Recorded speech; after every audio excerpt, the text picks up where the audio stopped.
Hi guys and welcome to Quiet History Vault. Tonight you find yourself standing at the very edge of a world that feels both familiar and impossibly distant, where lantern light flickers against wagon wheels and strangers gather with quiet nerves before a journey that stretches far beyond what most minds can truly hold. The air smells of dust, wood smoke, and anticipation like the land itself is holding its breath with you. You probably won't survive this kind of journey in the way you think survival works today, because out here, comfort does not follow confidence. So before you get comfortable, take a moment to like the video and subscribe, but only if you genuinely enjoy what I do here. Tell me where you are watching from and what time it is for you right now. It always feels strange to imagine this story reaching across so many places at once. Now dim the lights flow straight into the story, no extra headings. You are in Independence, Missouri in the early spring of the 1800s, a place where the town ends and something vast begins. This is a real historical migration route used by hundreds of thousands of travelers moving westward across the continent in search of land opportunity and a different kind of life. The Oregon Trail is not a single road carved in stone, but a shifting ribbon of ruts, dust, and memory, stretching thousands of miles. Historians still argue whether most travelers were driven more by economic necessity or by a kind of restless imagination that could not be satisfied with staying still. Around you, wagons creak like tired animals. Oxen snort and shift their weight, stamping into soil that already feels like it is letting go of you. Families stand in clusters, holding on to final conversations that feel too small for what is about to happen. A quirky detail from trail records mentions that some families carried tiny stoves or even musical instruments like violins and small harmoniums, believing that music might keep their sense of humanity intact when everything else became dust and distance. You take a slow look at your wagon. It is not just transport. It is your kitchen, your bedroom, your storage of hope, and in a way your moving boundary between who you were and who you are about to become. The wheels are greased with animal fat, a simple mixture that some travelers swear by, sometimes even adding pine resin to reduce squeaking. That faint smell follows you like a reminder that even engineering here is improvised. You begin to understand a mainstream historical fact of this era.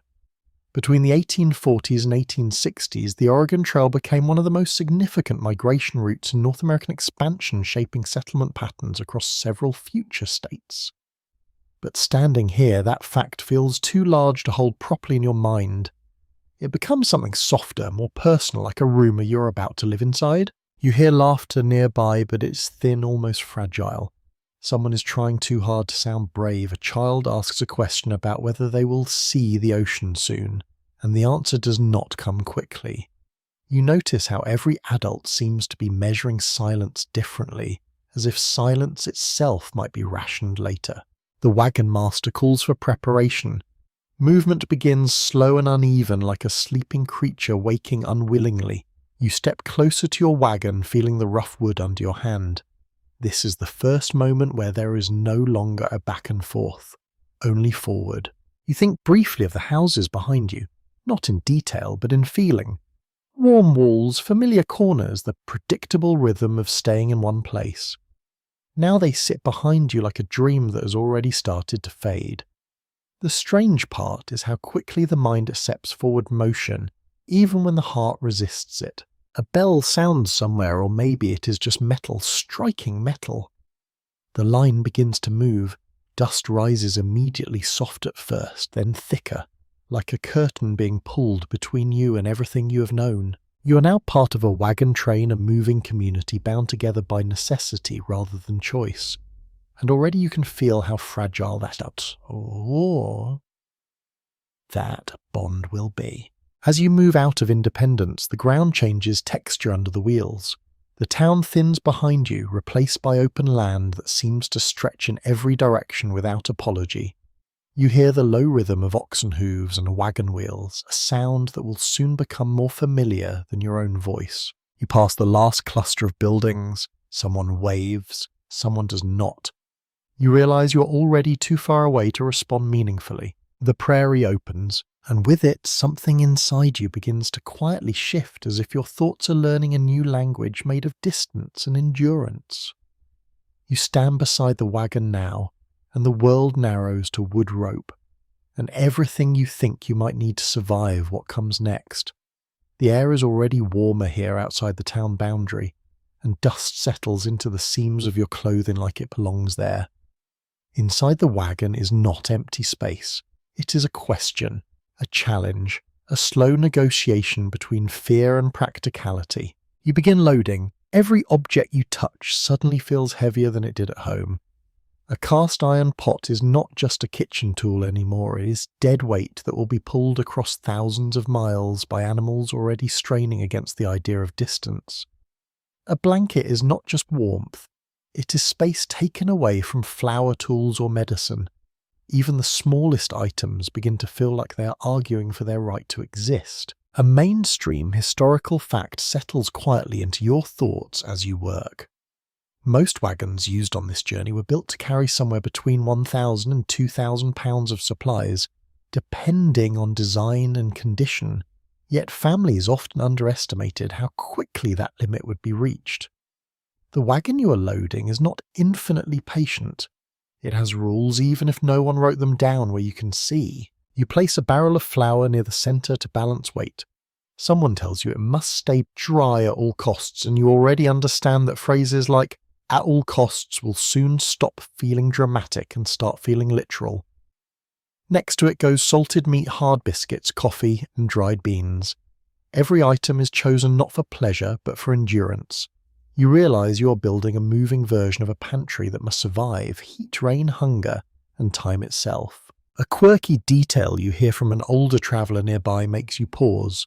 Some families carried objects that seem almost impossible for a journey like this, including small pianos, framed mirrors, and delicate porcelain sets wrapped in cloth like sacred relics.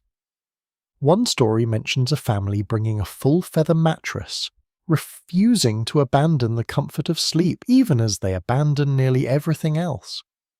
You look at your own pile and wonder what future strangers might think of your choices. You begin to understand how quickly sentiment becomes weight. Tools go in next. Axes, saws, shovels, and repair kits for the wagon wheels. Every tool represents a future problem you hope to solve before it fully arrives. Nails and spare wood are tucked into corners. Rope is coiled tightly because loose ends are considered a kind of waste out here. You notice how the wagon interior begins to look less like storage and more like a carefully packed puzzle where every piece must justify its existence. Someone nearby argues about space, though. A family is trying to decide whether to bring extra food or a second set of clothing. Voices rise slightly, then fall again. No one wants to be remembered as the person who chose wrong. That fear sits quietly in every conversation now. Historians still argue whether overpacking or underpacking caused more suffering on the Oregon Trail. Some accounts suggest that overloaded wagons broke down more frequently, forcing delays that led to shortages later. Other interpretations point out that those who carried too little often faced starvation or lack of essential tools for repairs. Standing here, you understand that both arguments feel true at the same time, depending on who survived to tell the story. You lift another crate, this one filled with personal belongings, photographs, letters, small keepsakes that have no practical value but enormous emotional weight. You hesitate. This is where logic and memory collide. You are told repeatedly that anything unnecessary must go, but no one can clearly define what unnecessary feels like until you are the one letting go. You decide to keep some of it. Not because it is logical, but because you're still human. The wagon creaks as more weight settles in. The wood responds like it is alive, adjusting reluctantly to your decisions. You notice how carefully everything must be arranged. Heavy items low and centered, lighter ones above fragile objects, wrapped and tucked where vibration will not destroy them. There's a strange kind of intimacy in this process, as if you're building a shared space between yourself and everything you own. Outside the wagon, the prairie wind moves without interest in your planning. It brushes through grass in long, patient waves. You can already imagine how small this wagon will feel once the land fully opens around it. A man nearby talks about food rationing strategies. He suggests calculating meals per day before departure, dividing everything into strict portions. Someone else laughs quietly and says hunger does not respect calculations. No one really disagrees. They're simply choosing different ways to describe the same future uncertainty. You add water barrels last. They are heavier than they look and immediately change how the wagon sits on its wheels. Water is not just supply, it is survival in motion. You are told to refill whenever possible, but you are also warned that reliable water sources are unpredictable. Rivers may be full one day and dangerous the next. You step back and look at your work. The wagon is full but not complete. There is no such thing as complete here, only ready enough. A final check begins. Someone walks along the line of wagons, inspecting balance and security. You're told to listen for creaking, for uneven tilt, for anything that suggests failure waiting patiently inside your arrangement. Small adjustments are made. A crate shifted, a rope tightened, decision reconsidered but not undone. You notice your hands are already dusty, as if the journey has started early without asking your permission. Around you, others are finishing their own loading. The wagon train feels less like a group now and more like a collection of fragile, moving ecosystems, each one dependent on decisions made in the last hour. There is a strange silence that comes when preparation reaches its limit. Nothing more can be added. Nothing more can be removed without consequence. You realize that what you have built is not just storage. It is a reflection of trust in your future self. Every object says you believe you will still be here to use it. The wagon creaks again as you climb down from its side. The wheels settle slightly into the ground, marking the beginning of pressure that will only increase over time. Somewhere ahead, the trail waits without explanation, and you are already carrying more than wooden supplies. You are carrying every decision that brought you to this moment. You turn away from the loaded wagon for a moment, and it feels strangely like stepping out of your own life and looking back at it from a slight distance. The wagon sits there fully packed, now heavy with intention, as if it has already accepted its future role more calmly than you have. Around you, Independence, Missouri feels smaller than it did only hours ago, as though the act of preparing has already begun shrinking the world you once belonged to. Families are still finishing their final goodbyes. You notice how people repeat themselves when they say are trying not to cry. A sentence becomes a loop, a handshake lasts too long, a smile holds just a second past comfort. The air is thick with the kind of hesitation that cannot be postponed forever. A mainstream historical fact quietly anchors this moment. Independence served as one of the major launching points for westward migration along the Oregon Trail during the 19th century, acting as a final supply hub before travelers entered the vast open plains. But standing here, that fact does not feel like history yet. It feels like a threshold you're about to cross with your entire life balanced behind you on wooden wheels. You hear a wagon creak forward somewhere nearby, and it sounds like permission being granted. You begin saying goodbye, not all at once, not in any dramatic way. It happens in fragments, a glance held too long, a hand squeezed slightly tighter than necessary, a nod that tries to carry too many words at once. You realize quickly that goodbyes here are not events. They are processes that keep restarting until someone finally breaks away. A quirky detail emerges from memory, or perhaps overheard conversation. Some travelers reportedly buried small-time capsules near departure points containing letters, trinkets, or written hopes, as if they wanted to leave a version of themselves behind in case they never returned. You look at the ground and wonder how many invisible stories are already resting beneath your feet. You think about your own version of that idea and then realize you are already doing it in reverse. You're carrying everything forward instead of leaving it behind. The wagon train begins to organize, calls are exchanged between drivers, distances are adjusted, and a slow order emerges from chaos. There is no single leader who feels absolute. Instead, there is coordination built from necessity. You are told when to move, when to pause, when to tighten straps or check wheels. The structure feels temporary but necessary, like scaffolding for a very long fall. You climb onto the wagon bench for the first time as if testing a new identity. The seat is harder than expected. The view from here is slightly elevated, giving you a sense of both control and exposure. You're no longer just standing in a place, you're responsible for moving through it. Someone nearby jokes quietly that comfort is something you will only remember but not experience for a while. Nobody laughs loudly, but a few small smiles appear like reflexes. Historians still argue whether wagon trains functioned more as tightly organised communities or loosely connected groups that only appeared unified from a distance. Some accounts describe strict discipline, while others emphasise improvisation and shifting alliances. From where you sit, it already feels like both at once. The signal is given. You move. At first, it is almost gentle.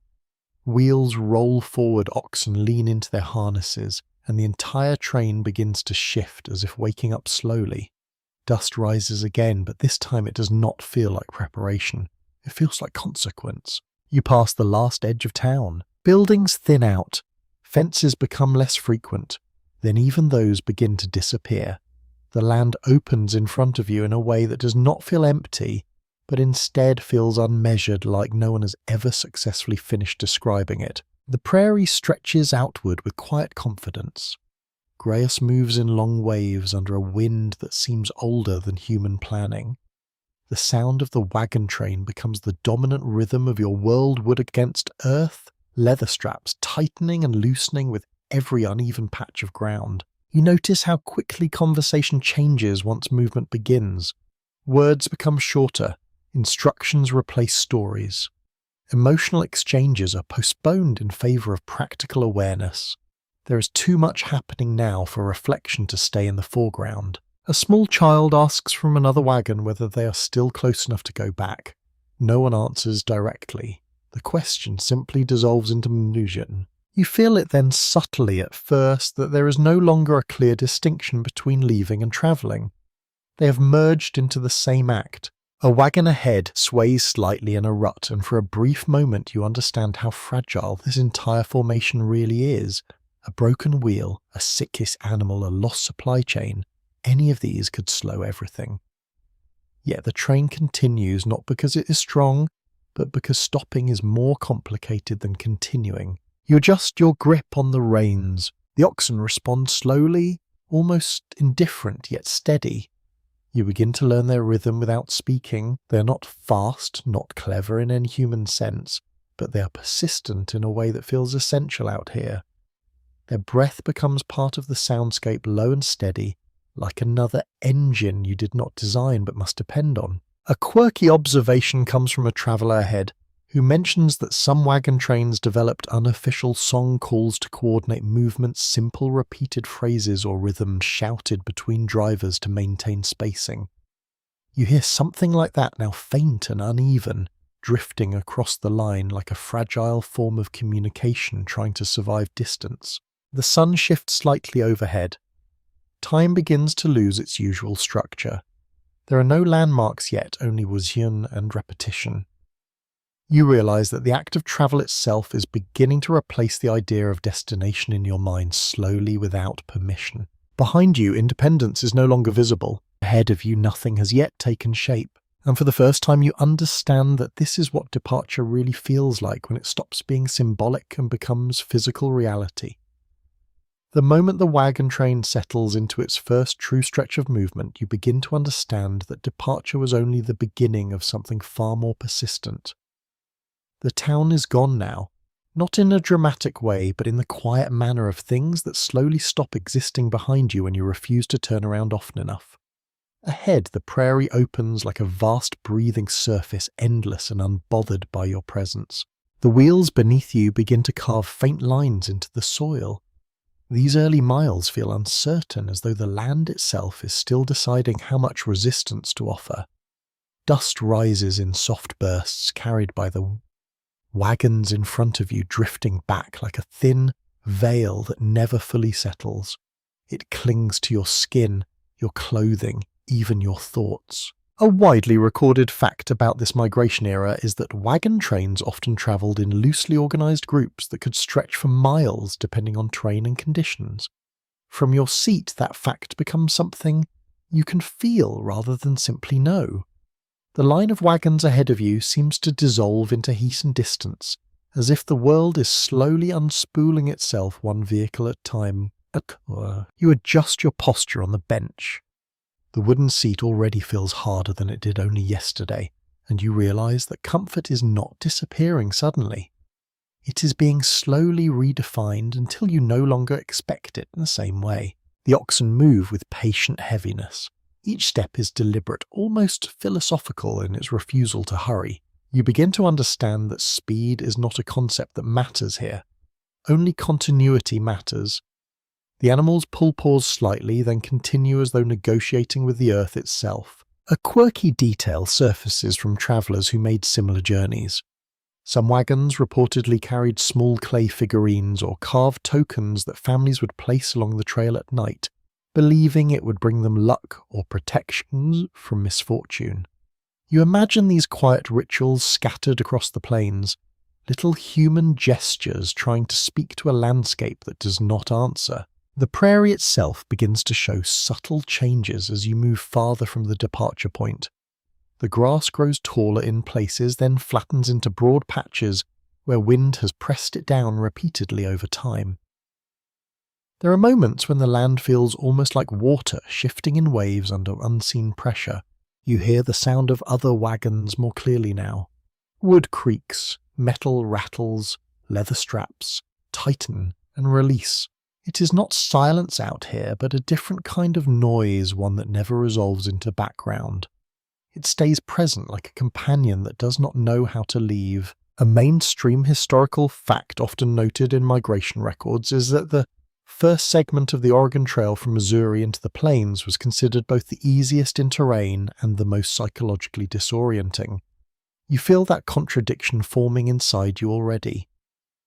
The ground is not yet difficult, but the absence of familiar markers makes every mile feel uncertain, like direction itself is becoming abstract. You glance sideways at the wagon beside you.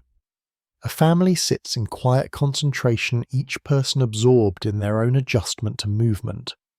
A child leans slightly forward, watching the wheels with intense focus, as if trying to understand how motion can exist without destination being visible. The sun climbs higher, and heat begins to settle over everything. It is not oppressive yet, but it is insistent. You feel it through your clothing, through the wooden bench, even through the rhythm of breathing. Time starts to soften at the edges. Historians still argue whether early wagon train travel was more dangerous due to environmental conditions or human misjudgment. Some accounts emphasize weather and terrain unpredictability, while others point toward poor planning and overconfidence in supplies. From where you are sitting, the distinction feels less important than the simple fact that everything requires constant adjustment. You shift your weight again. The wagon responds with a slight bounce, and you feel the entire structure negotiating every uneven patch of ground. Nothing here is smooth. Even progress has texture. Ahead, the line of wagons dips slightly into a shallow rise in the land. For a moment, you lose sight of the front of the train. It feels like the world is swallowing itself in segments, only revealing what it allows you to see when you arrive close enough. Another detail from frontier accounts emerges in your thoughts.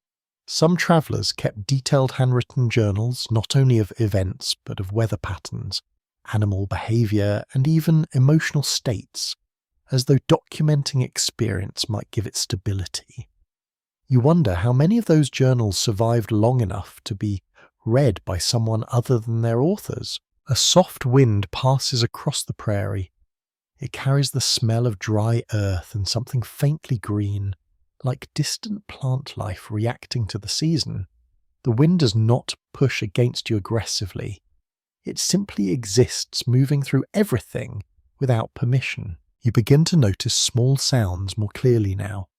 The breathing of oxen, the faint squeak of wagon wheels under strain, the occasional call from a driver adjusting spacing. These sounds become anchors in a landscape that offers no fixed points. Scholars still debate whether wagon train cohesion depended more on leadership structures or on informal cooperation among families. You can already sense both forces at work. Instructions are given, but much of the flow depends on mutual awareness, on people adjusting without needing to be told. You realize something quietly unsettling.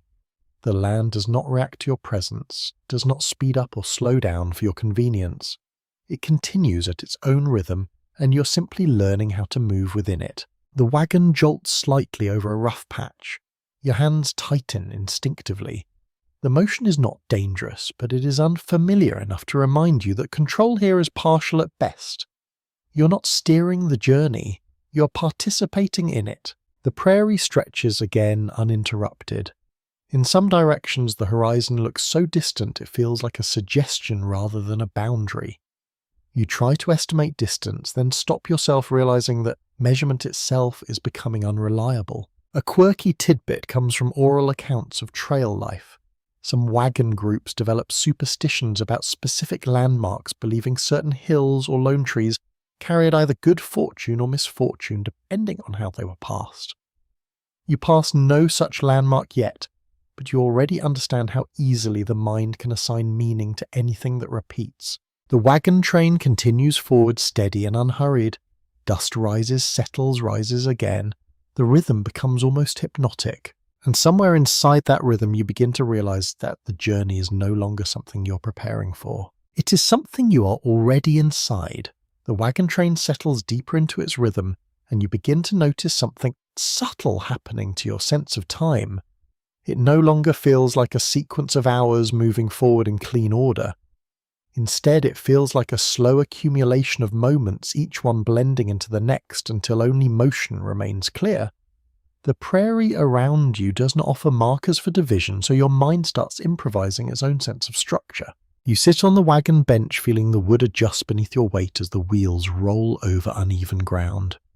The oxen ahead continue their steady pull, their breathing slow and deliberate as if they have already accepted the longness of this journey, in a way humans are still negotiating with. A mainstream historical fact about this stage of the Oregon Trail is that travelers typically covered only a modest number of miles per day, often around 15 to 20, depending on terrain weather and livestock condition. That number sounds simple when spoken, but when you are inside the movement itself, it feels like an immense distance measured in effort rather than geography. You glance along the wagon line.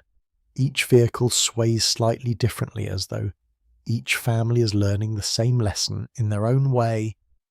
Some wagons move smoothly, carefully balanced. Others jolt and creak, burdened by heavier loads or less experienced drivers.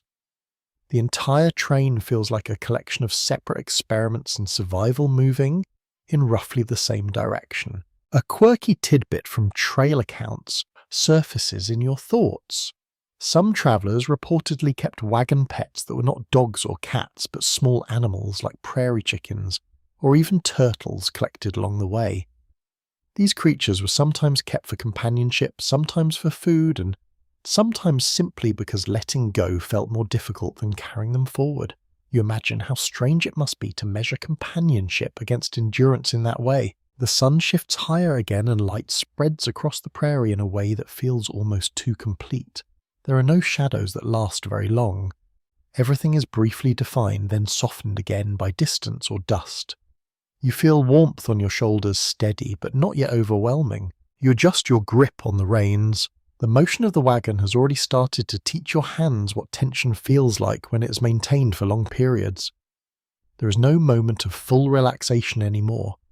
Even stillness has a kind of readiness built into it. Historians still argue whether daily travel routines on wagon trains were primarily driven by efficiency or by necessity shaped through trial and error. Some interpretations suggest carefully planned schedules, while others describe a more reactive system, where the day unfolded according to immediate conditions rather than fixed plans. From your position, it feels like a mixture of both, constantly adjusting itself in real time. A small sound draws your attention. One of the wagons ahead has slowed slightly and the line behind it adjusts automatically. There is no panic, only coordination.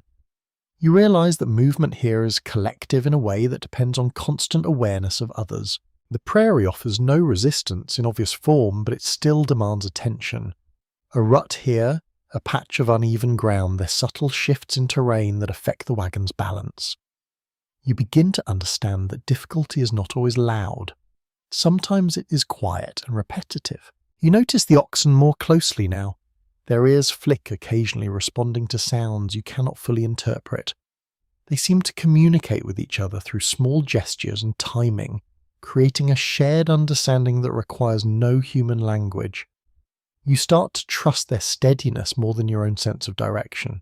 A quirky detail from traveller recollections mentions that some wagon drivers spoke to their oxen as if they were long-time companions, assigning them names and even personalities. In return, the animals became familiar with tone and rhythm rather than words. You try speaking softly to yours, unsure if it matters, and notice only the slightest shift in their pace. The wagon creaks again as the wheels pass over a slightly rougher section of ground. The sound is repetitive, almost meditative, and begins to blend with the other noises of the train. Wood leather breath wind. Everything becomes part of a single moving atmosphere. You look ahead and realize the line of wagons is still stretching far into the distance. It is difficult to tell where it begins and ends. The scale of the group becomes clearer now, not as a number of people, but as a continuous presence moving through space.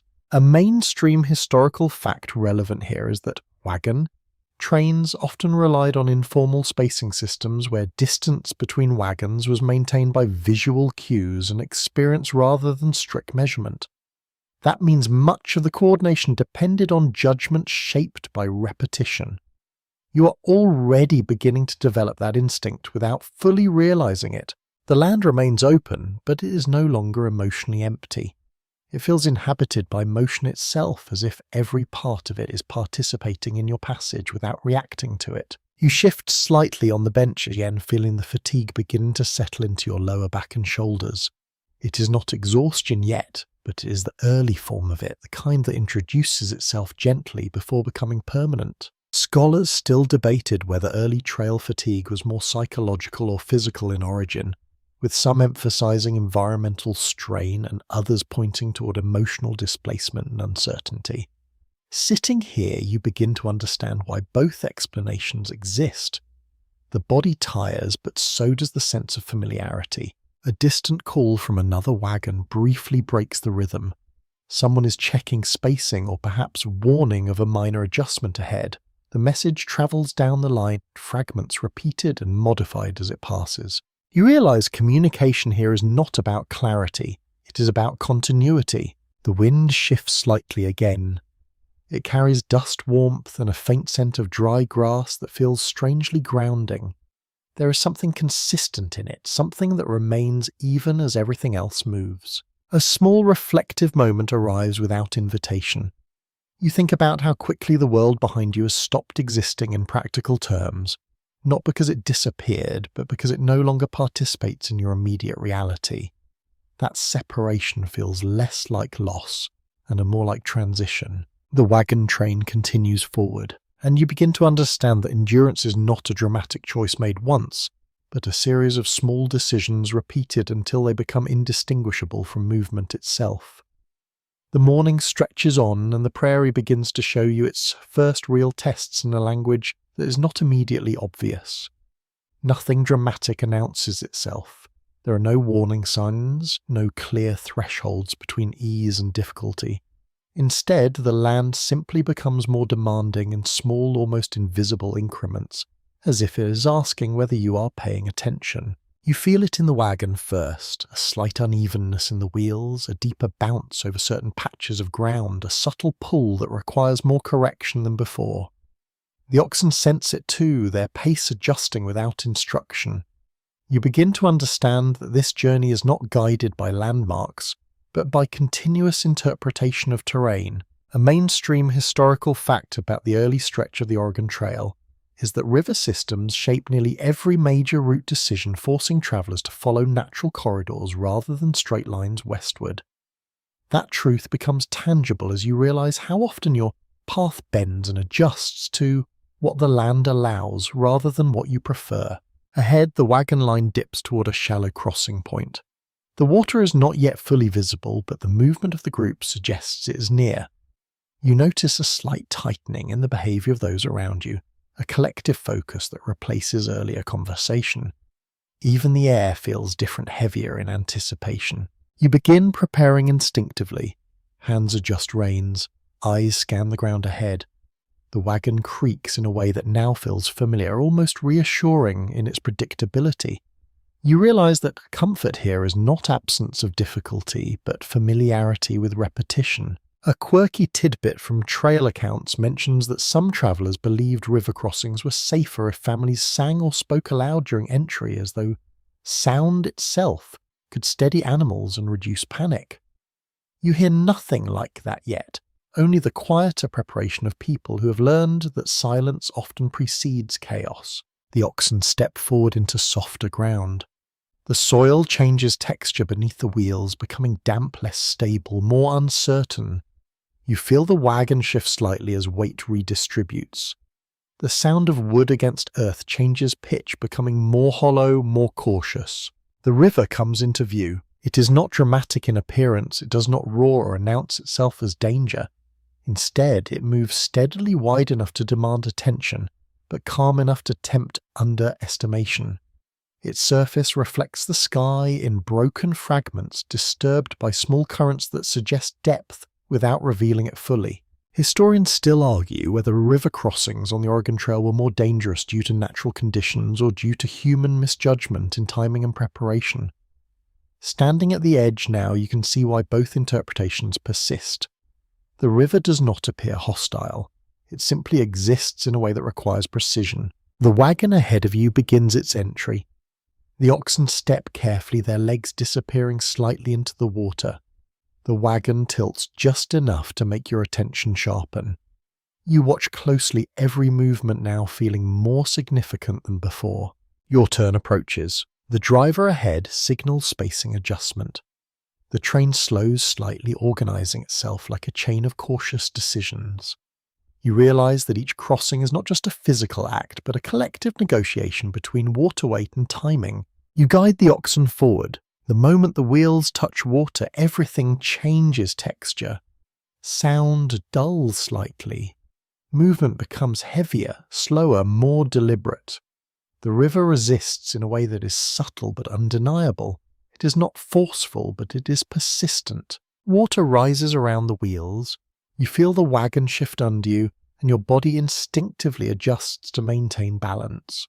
The oxen move steadily, though their pace is now more careful, each step measured. A mainstream historical fact is that many wagon trains used ferry points or shallow fords yet specifically mapped along the trail to reduce risk, though conditions could change rapidly after rainfall or seasonal shifts.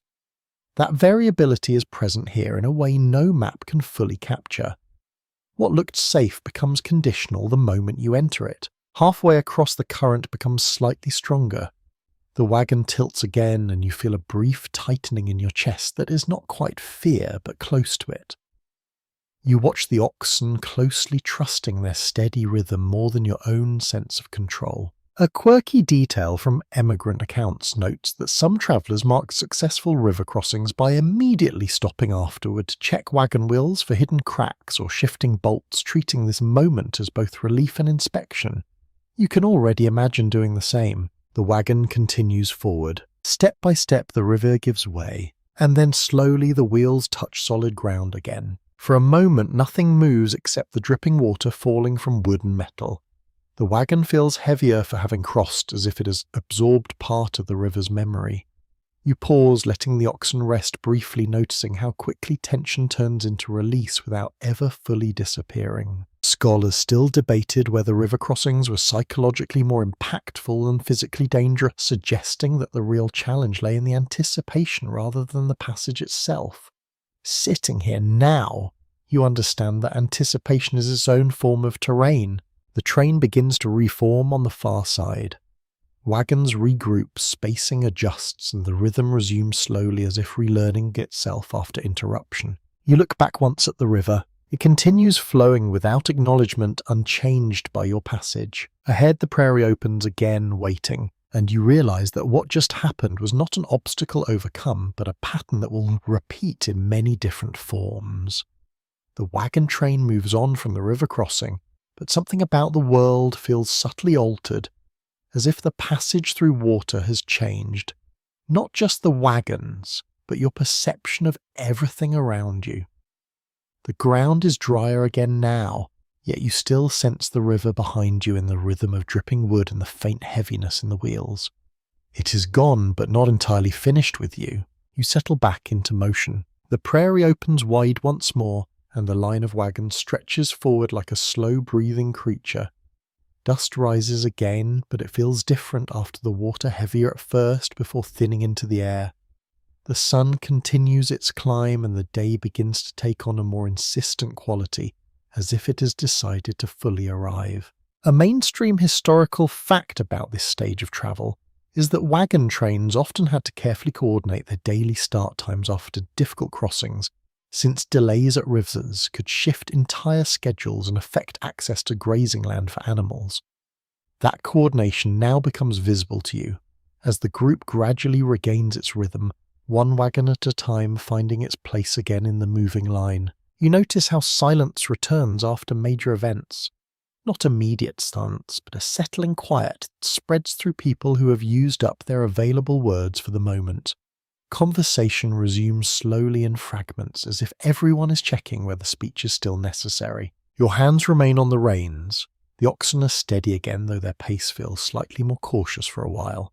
You begin to understand that animals remember tension in their own way, even if it is not expressed in human terms. A quirky tidbit from frontier travel accounts mentions that some wagon groups believed river water temporarily reset luck, leading them to perform small rituals after crossings, such as rearranging belongings or switching seating positions within wagons.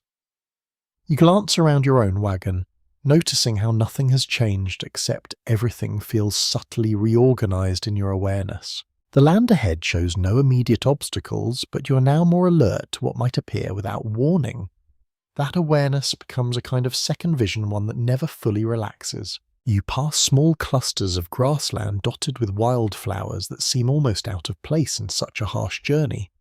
Their presence is brief and quiet, offering a moment of contrast before being left behind. It is easy to forget beauty when it does not demand attention, yet here it still appears indifferent to your pace. Historians still argue whether emotional fatigue on the Oregon Trail accumulated gradually through repetition, or spiked sharply after specific events such as river crossings or storms. From where you sit, it feels like both processes are happening at once. There is a steady background strain, and then there are moments that deepen it suddenly, like a stone dropped into water already in motion. The wagons ahead begin to spread out again. Spacing increases slightly as the train finds comfort after compression at the river. You notice how movement is never perfectly uniform. It expands and contracts like breathing, shaped by terrain and shared caution. The sun becomes stronger now, and heat begins to settle more noticeably on your shoulders and neck. It is not overwhelming, but it is persistent enough that you start to feel its presence in every pause between thoughts. You adjust your position again on the wagon bench. The wood has already begun to feel less like a seat and more like a constant companion that does not change no matter how you sit. Your body is learning to adapt in ways you do not consciously direct. A faint sound drifts from ahead, possibly someone calling instructions about spacing or livestock pacing. The message travels along the train in softened form, repeated and adjusted by each wagon until it reaches you as a general sense of direction rather than exact words. You begin to realize how communication itself transforms on this journey. Precision becomes less important than continuity, meaning survives even when details blur. A quirky detail from emigrant diaries describes travelers sometimes naming sections of trail after emotional states rather than geography, such as the long quiet stretch or the uneasy miles, based on how the group felt during passage. You wonder what name would be given to this part of your day if someone were recording it. The prairie remains open but not empty. It contains motion, heat, wind, and the constant presence of your own awareness. You're learning that emptiness is rarely truly empty. It is just space without interruption. The oxen continue steadily. Their rhythm becomes familiar again, and you start to trust it more deeply than your own sense of time. Each step forward is predictable but not simple. Predictability here is not comfort but structure. Scholars still debated whether wagon train endurance depended more on physical conditioning or psychological adaptation to monotony. You're beginning to understand why monotony itself becomes a factor. Repetition does not always feel peaceful. Sometimes it feels like pressure distributed evenly across hours. You glance briefly backward again, though the river is long out of sight now. What remains is only the knowledge that it was crossed, and that crossing changes something internal even if the landscape no longer shows it. Ahead, the prairie continues without interruption, and you realize that the journey is not marked by dramatic turning points alone, but by the quiet way each moment stays with you long after it has passed. As the day stretches further into its middle hours, the wagon train settles into a rhythm that feels almost like breathing made visible. The land continues to unfold ahead of you, without resistance, yet your awareness of it becomes sharper with each passing mile. Nothing about the prairie is static. Even stillness here seems to be in motion if you watch it long enough. You begin to notice how firelight will soon become important again, even though it is still daytime.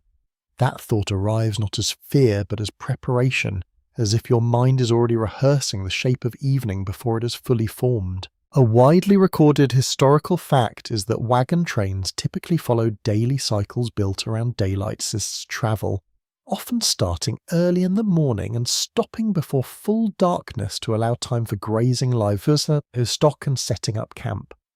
That structure begins to feel intuitive now, even though you are only at the beginning of it.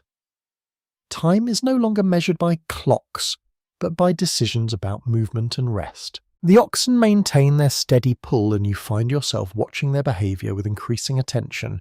Their ears flick at subtle changes in sound, and their pace adjusts to terrain without hesitation. You're beginning to understand that survival out here is not about control, but about attention to patterns you did not create. A quirky detail from frontier accounts describes travellers who believed certain wagon wheels had personalities, claiming that one wheel might consistently squeak in protest while another remained silent under the same conditions. You glance down at your own wagon, half expecting to notice something similar in the way it moves, as if it has a mood you have yet to interpret. The prairie continues to open in all directions, but it is no longer emotionally blank.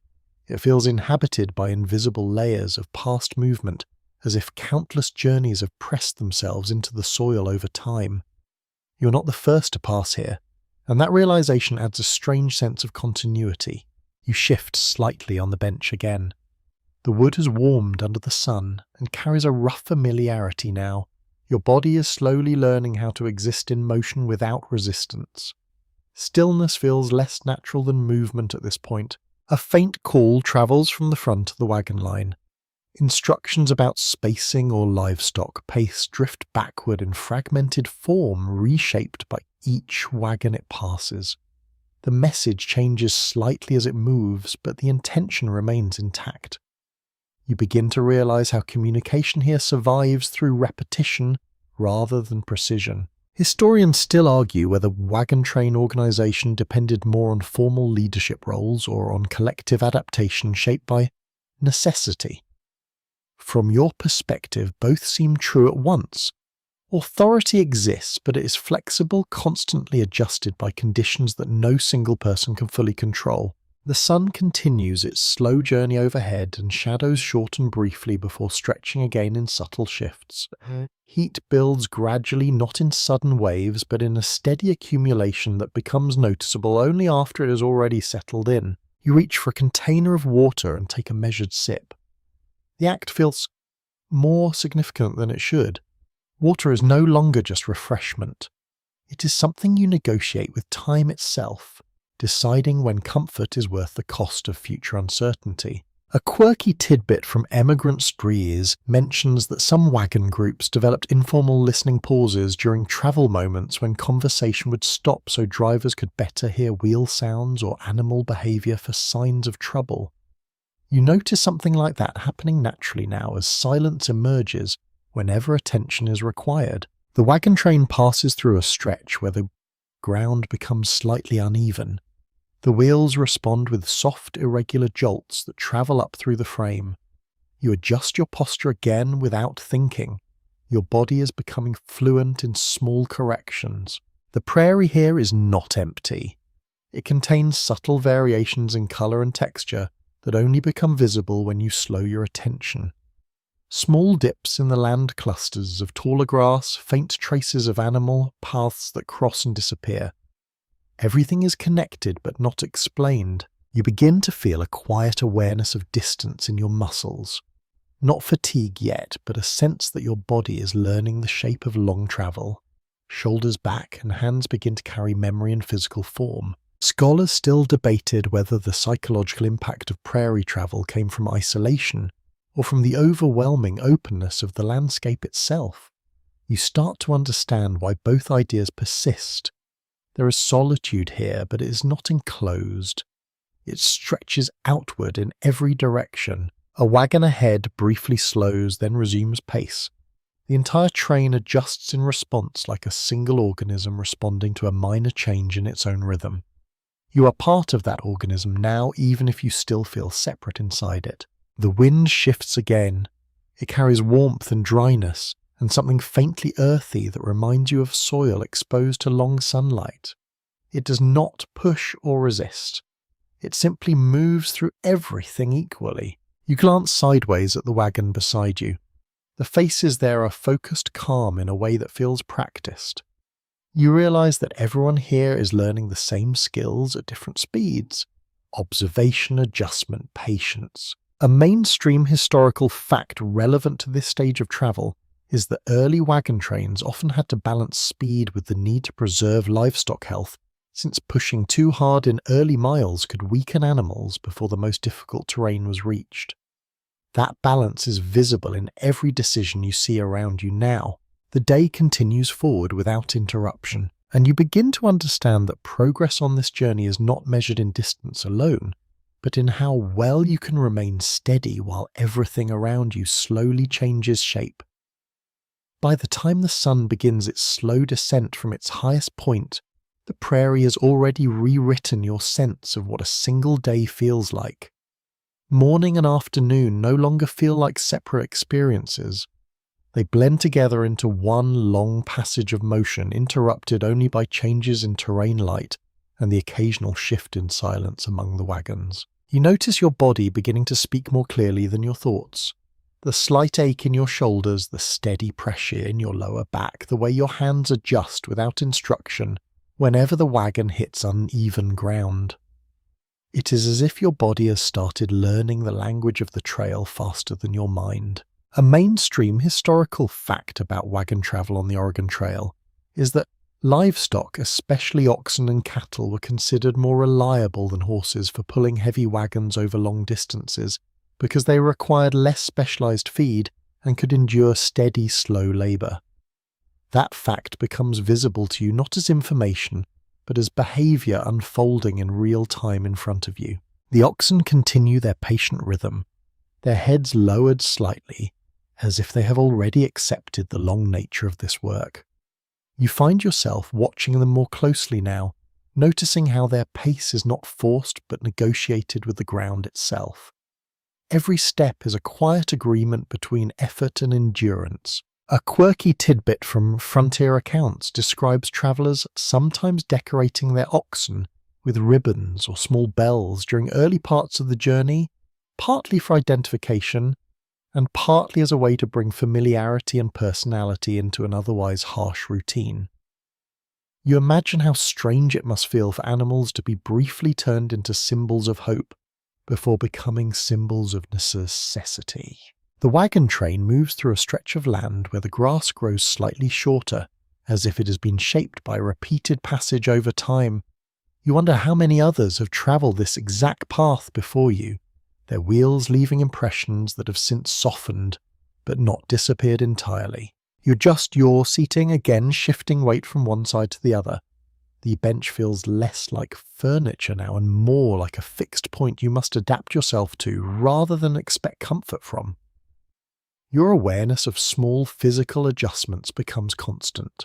Ahead, the line of wagons remains steady, though spacing naturally expands and contracts as terrain changes.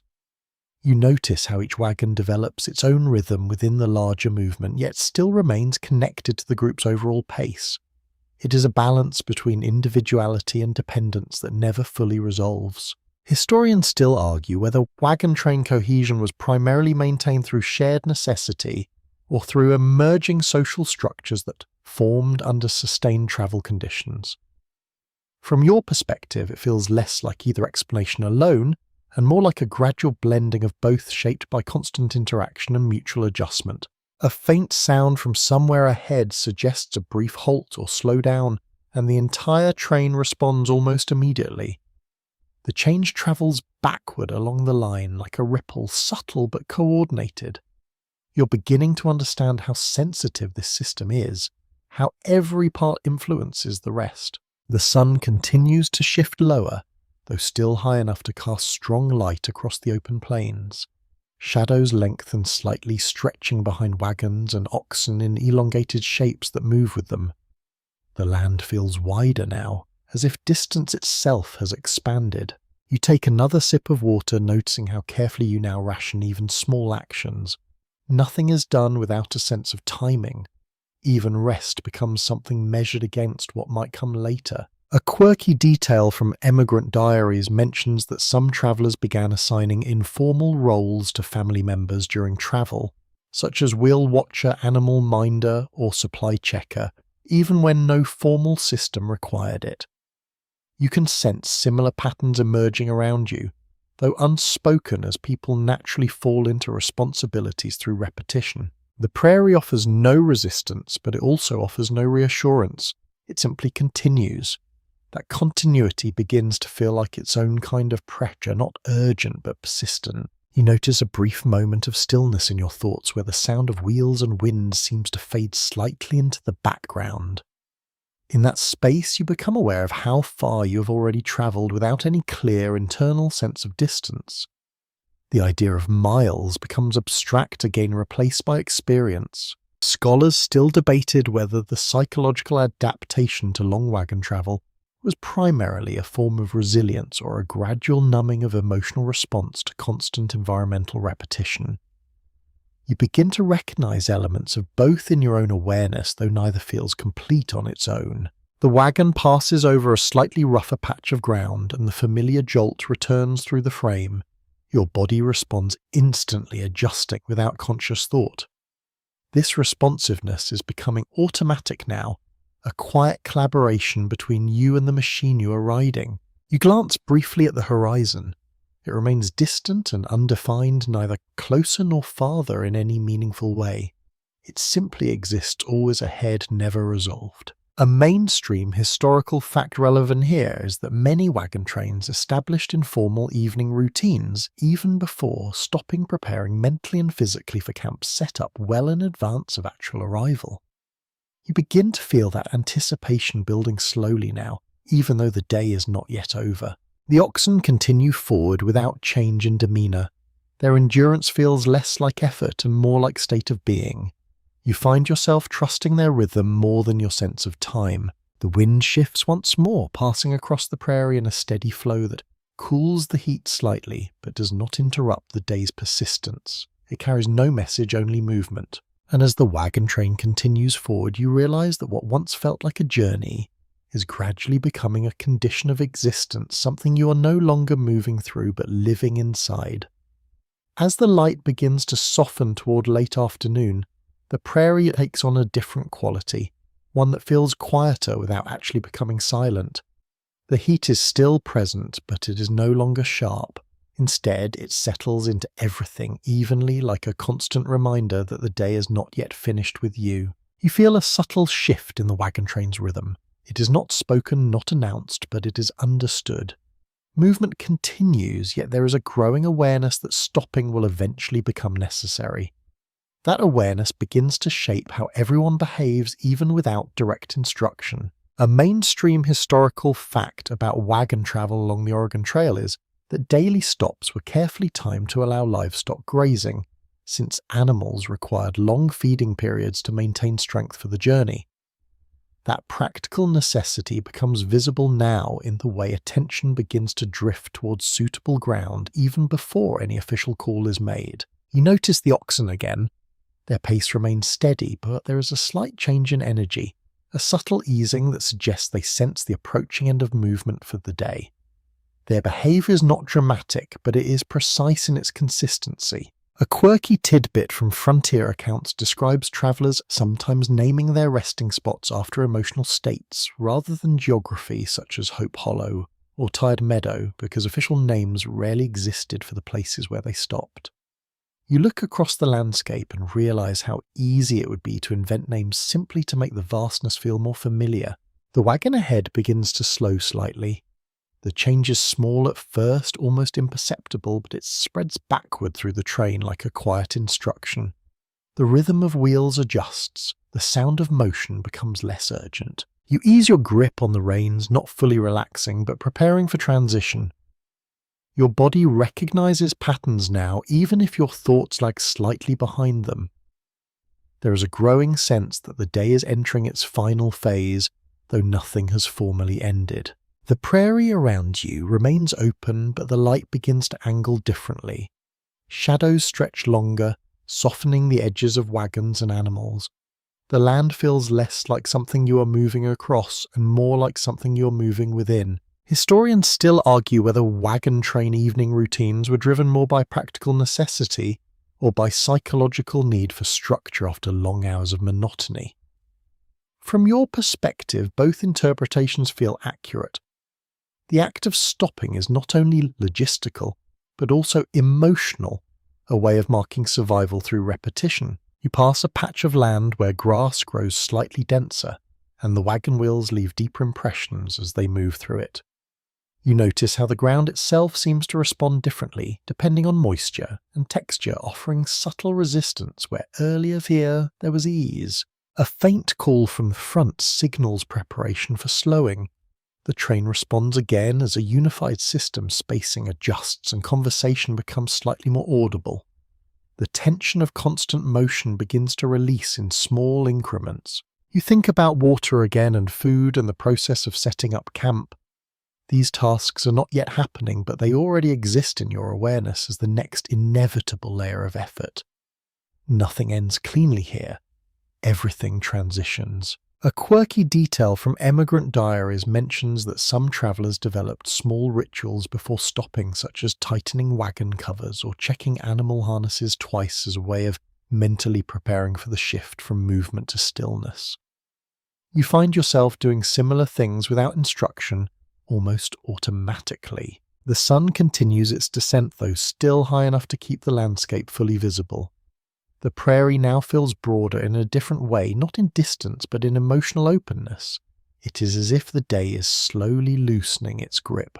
You adjust your posture again, feeling the accumulated strain in your back and shoulders. It is not overwhelming, but it is undeniable.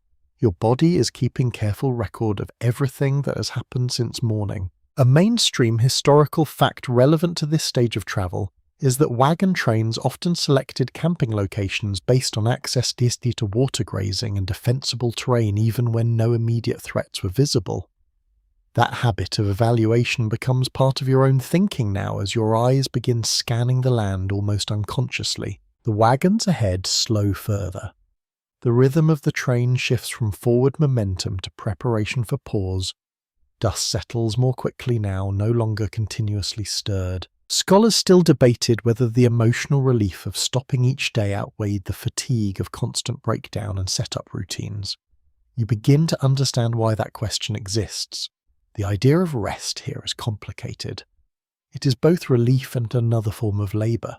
The oxen step more heavily now as if aware that their effort is nearing a temporary pause. Their breathing remains steady, unchanged in rhythm even as speed decreases. You look ahead across the prairie one more time before the day fully transitions.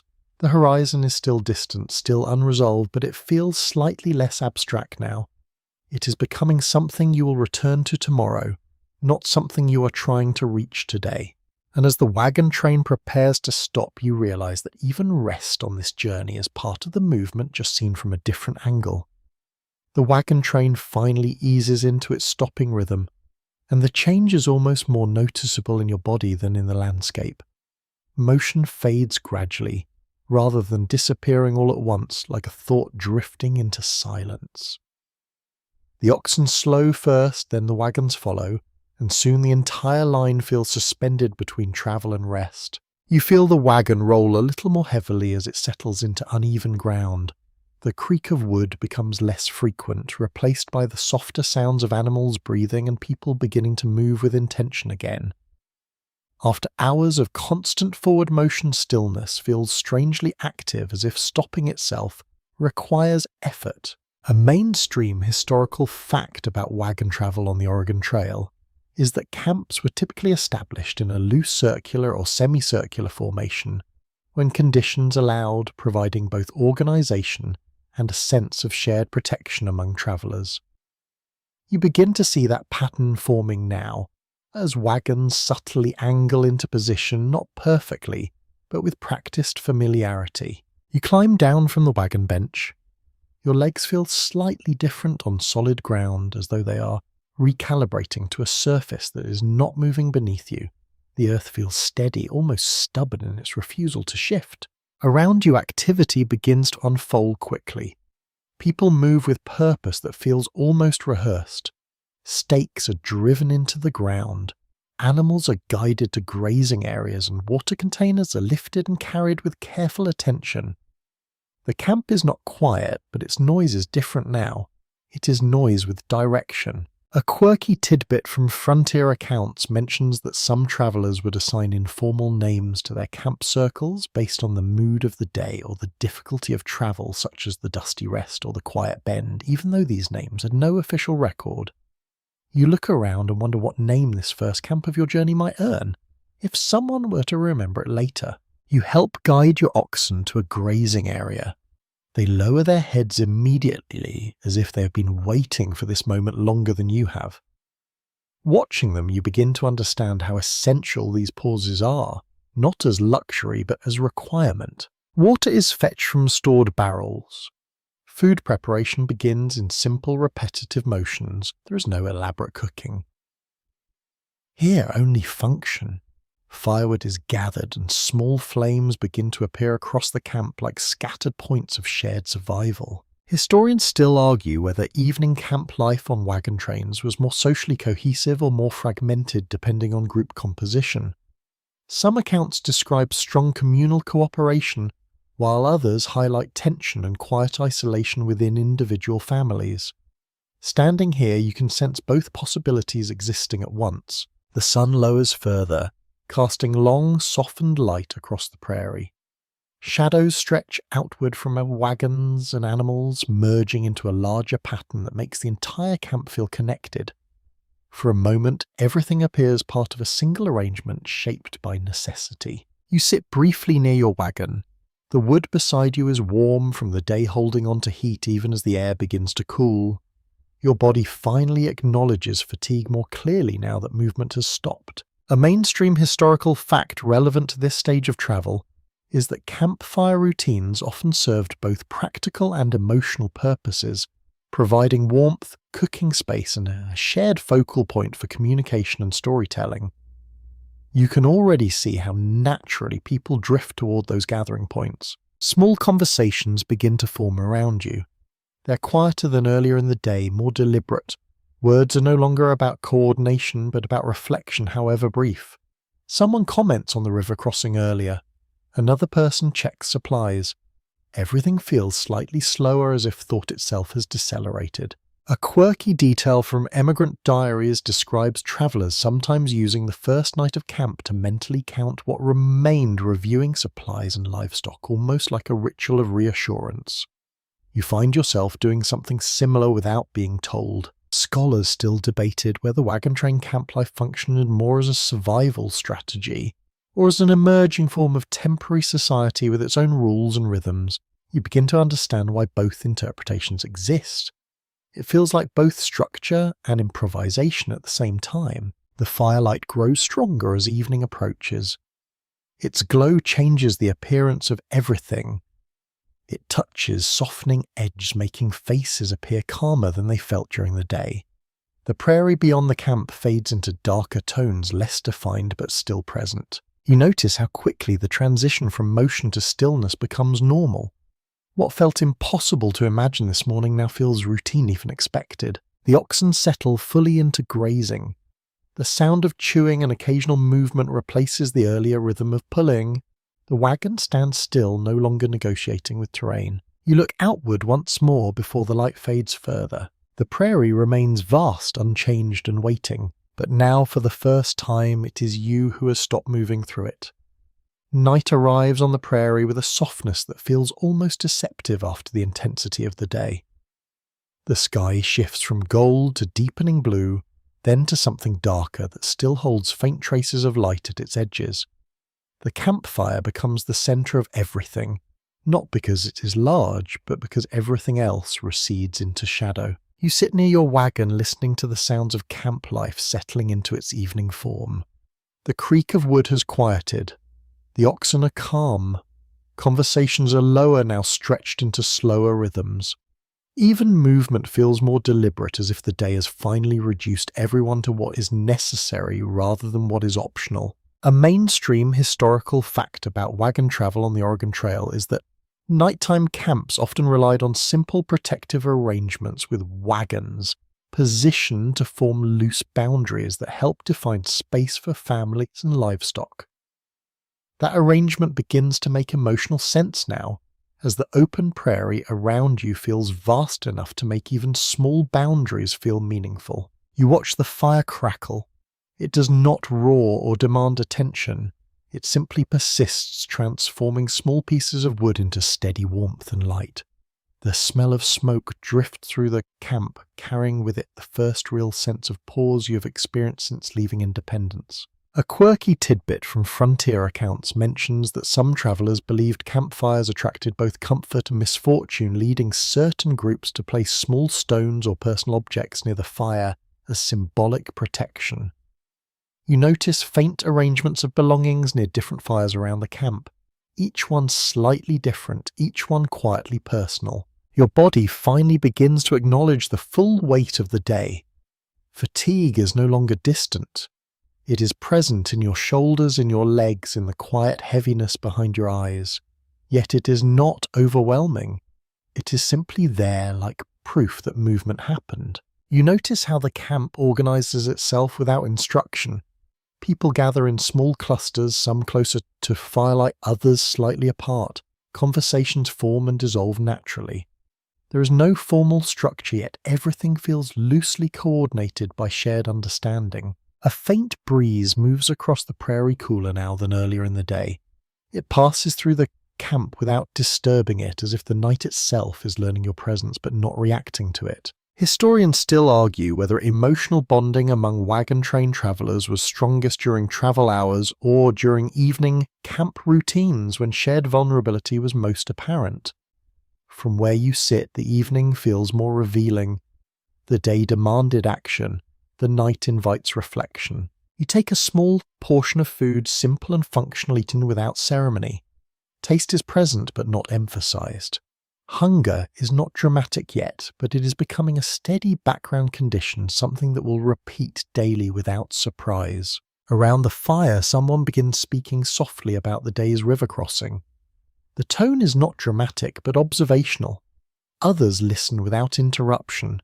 Stories begin to form even from recent events, as if memory is already starting its work. A quirky detail from emigrant diaries describes travellers sometimes assigning first-night meanings to their journey, believing that the way the first camp felt emotionally would influence the rest of the trip.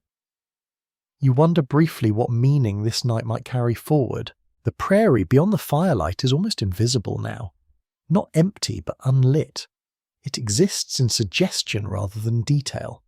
The boundary between known and unknown feels closer even though nothing has physically changed. You adjust your position near the wagon. The wood beside you holds the warmth of the day, slowly releasing it into the cooling air. There is comfort in that gradual change, something steady and unhurried. A mainstream historical fact relevant to this stage of travel is that camp routines often included early preparation for the next day's departure, with items reorganized and livestock checked before full rest, ensuring that mornings could begin efficiently. You can already sense how tomorrow will begin long before it arrives. Scholars still debated whether wagon train night environments contributed more to psychological bonding or to heightened awareness of vulnerability in unfamiliar landscapes. Sitting here, both interpretations feel present. There is connection, but also a quiet sense of exposure. The fire shifts slightly as wood collapses inward. Sparks rise briefly into the air before disappearing into darkness. You watch them without thinking, following their movement upward until they are gone. Somewhere in the camp, a soft sound of laughter appears and fades. Not loud, not sustained, but enough to remind you that life here continues in small, uneven pulses, even after exhaustion sets in. You begin to notice how quickly the mind adjusts to new normal conditions. What felt overwhelming in the morning now feels like the structure of existence itself. Motion, then rest, then motion again. It is already becoming familiar. A quirky tidbit from trail accounts mentions that some travellers kept small night watches, not for danger in most cases, but simply to maintain awareness of animals' fires and shifting weather. Even in calm conditions, someone always remained lightly alert. You look up at the sky briefly. Stars begin to appear faint at first, then gradually more numerous. The vastness of the prairie becomes less about space and more about scale, as if the sky itself has expanded to match the land. The fire continues to burn steadily, and as night deepens around you, you realize that survival here is not only measured in miles traveled, but in the ability to exist calmly within uncertainty that never fully disappears. The night has fully settled now, and the prairie feels less like a place you are traveling through, and more like a living presence that simply surrounds you. The firelight flickers across nearby faces, softening them into temporary versions of themselves, as if the day's strain has been gently rewritten in warmth and shadow. You remain seated close to your wagon, listening to the uneven rhythm of the camp as it transitions into deeper rest. Conversations thin out. Movement becomes occasional rather than constant. Even the animals seem to lower their presence, their sounds reduced to quiet, steady breathing. A mainstream historical fact about the Oregon Trail experience is that emigrant groups often relied on informal leadership structures with elected or naturally respected figures helping coordinate daily decisions rather than strict official command. You can sense that structure here even in silence, as certain voices and behaviours naturally guide the group without formal announcement. A faint crackle rises from the fire as another piece of wood shifts inward. Sparks lift briefly, then disappear into the dark sky above. The contrast between light and surrounding darkness feels sharper now, as if the fire is no longer just warmth but also a fragile boundary. You notice how your senses begin to sharpen in unexpected ways at night. Small sounds carry further. The rustle of grass beyond the camp seems more pronounced. Even breathing feels more noticeable, as if the body is recalibrating to stillness. A quirky tidbit from Frontier Diaries describes some travellers believing that prairie nights carried echo memory, the idea that sounds made in the evening lingered longer in the air than during daytime. While not scientifically accurate, it reflects how deeply silence could feel extended and alive. Historians still argue whether night travel fatigue contributed more to emotional bonding or to increased isolation among wagon train members.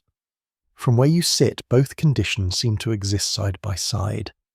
The camp feels close, yet each person remains contained within their own quiet space. You shift slightly, feeling the weight of your journey settle into your muscles. The body does not argue anymore. It simply accepts the conditions it has been placed in. There is something almost calming about that surrender to routine.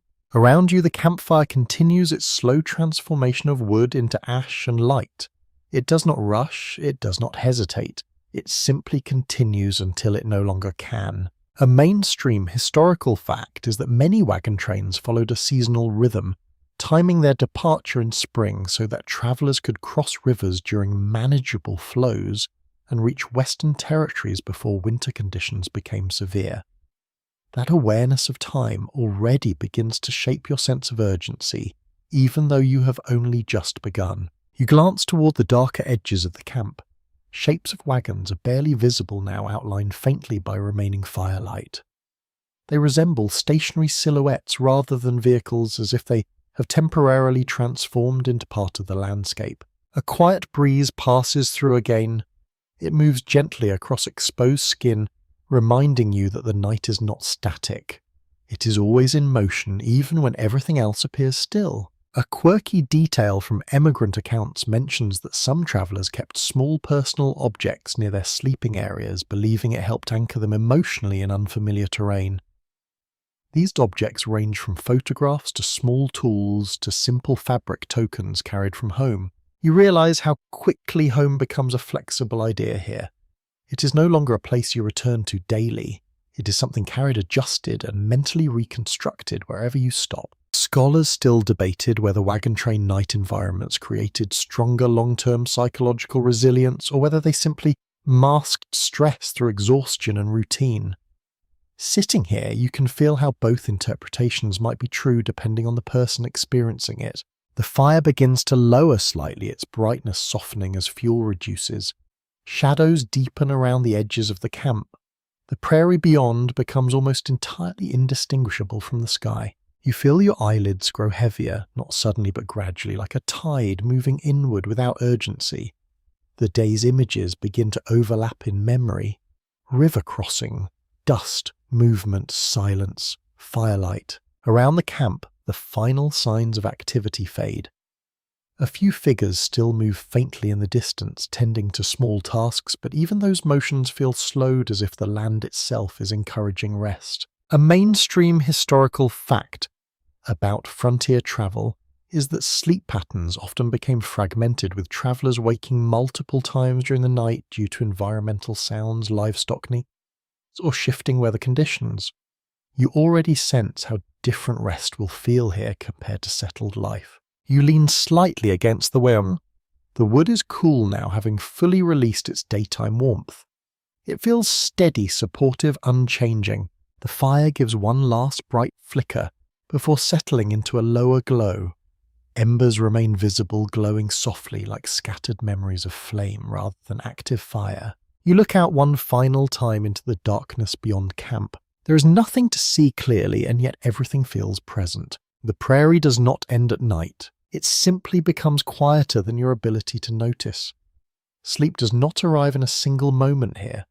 It gathers slowly like mist forming over the prairie until the edges of your awareness begin to blur and soften. The camp around you has entered its deepest stillness of the night, a quiet so complete it feels almost deliberate. You lie down near your wagon, wrapped in what little comfort you carry. The ground beneath you is uneven, but it is familiar now in a way that makes it less bothersome. Your body adjusts rather than complains.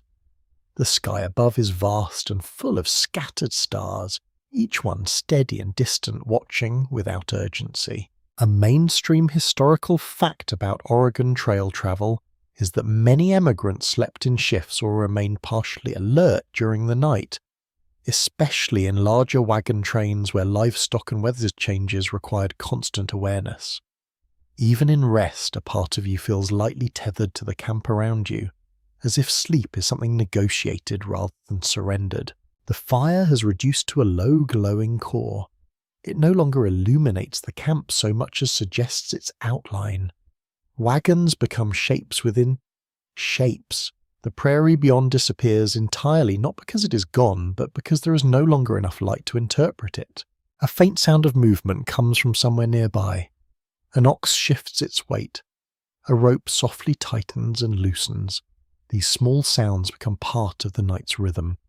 Not interruptions, but reminders that life continues even when stillness dominates. A quirky tidbit from emigrant diaries mentions that some travellers claimed they could identify personal night noises of their wagon train becoming so familiar with each creak breath and animal movement that they could recognise changes instantly.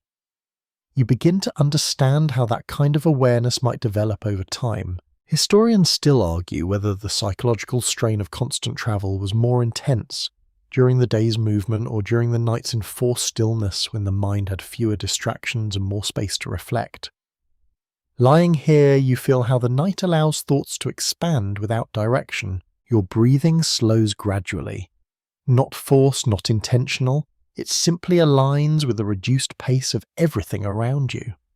The prairie seems to breathe too, though, in a way too large and slow to perceive directly. A mainstream historical fact is that frontier travellers often had to remain adaptable to rapidly changing environmental conditions, including sudden temperature drops at night, which made layered clothing and shared blankets essential for survival. You feel that shift now, the air growing cooler as the earth releases the heat it held during the day. You adjust slightly, pulling closer to what little warmth you have. The wagon beside you offers a sense of boundary, a quiet reminder that you are not entirely exposed to the vastness around you. The fire dims further, now more ember than flame. Its glow pulses faintly like a heartbeat slowing, rather than stopping. A breeze moves gently across the camp again. It is softer now, almost hesitant. It passes through the grass, rope, wood, and cloth without ruralistan, as if the entire landscape has agreed to act. A quirky detail from trail accounts describes some emigrants developing what they called night counting, where they mentally tracked supplies, people, and animals before sleep, not out of fear, but as a way of reassuring themselves that everything remained intact. You find your thoughts drifting in a similar direction without intention. Scholars still debated whether these repetitive mental routines served as coping mechanisms or simply reflected the structured mindset required for survival in uncertain environments. Either way, they appear to ease the transition into sleep. The stars above seem more numerous now, or perhaps your perception has simply adjusted.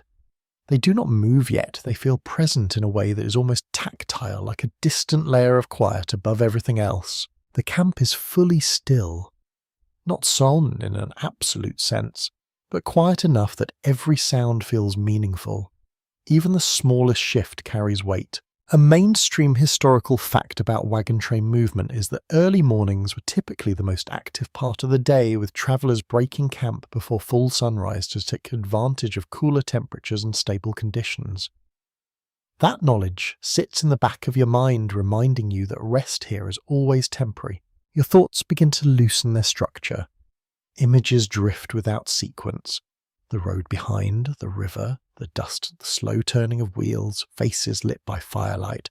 None of it demands attention anymore. The prairie night continues around you unchanged by your awareness of it. You are simply resting inside something much larger than yourself, and for now that is enough.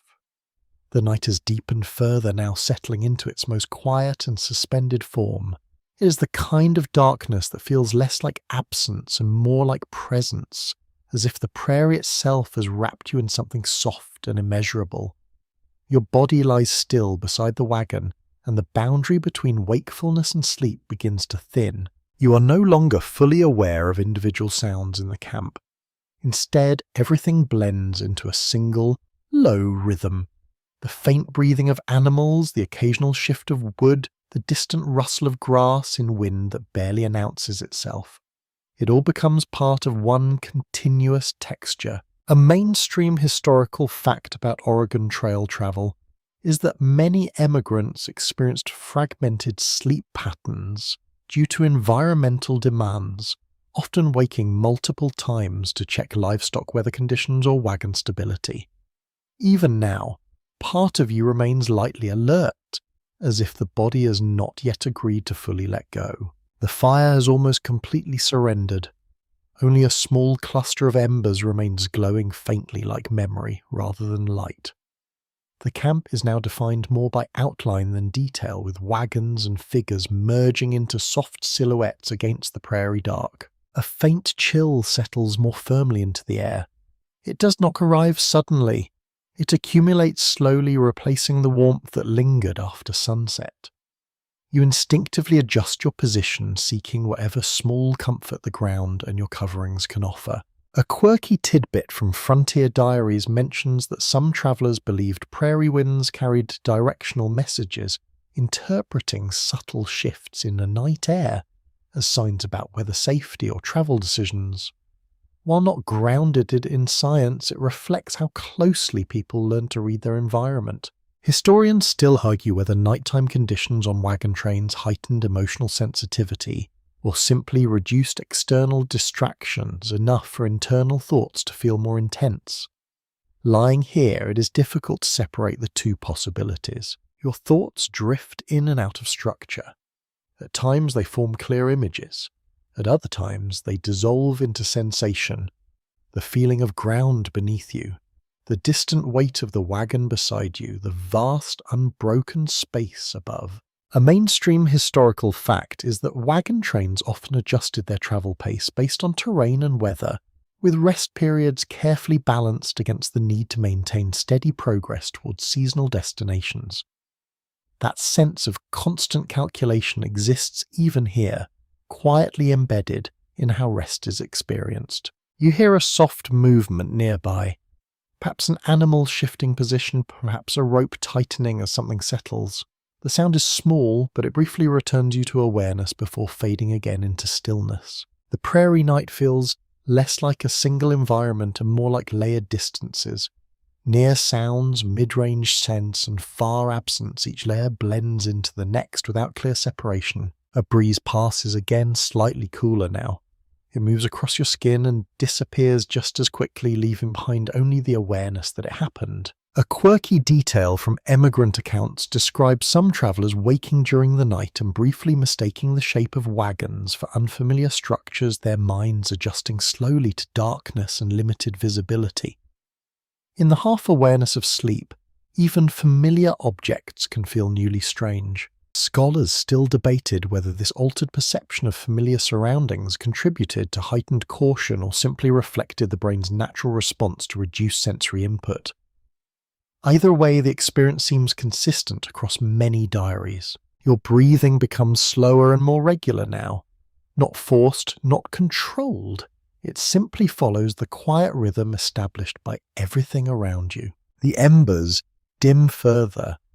Their glow pulses faintly, almost imperceptibly, as if resisting complete disappearance. The camp is now defined mostly by memory rather than sight. You feel the weight of the journey not as urgency but as accumulation. Every mile travelled today exists within your body, now stored in muscles and thoughts that no longer need to organise themselves. A mainstream historical fact about frontier migration is that emotional adaptation often occurred gradually over weeks rather than days, as travellers adjusted to constant movement, shared hardship, and environmental unpredictability. You're only beginning that process, even if it already feels longer than it is. The prairie around you remains vast, but it no longer feels threatening in the same way it might have earlier. Instead, it feels indifferent, present but not demanding. Your thoughts begin to loosen further, drifting without direction. The wagon becomes less a structure and more a feeling of safety nearby.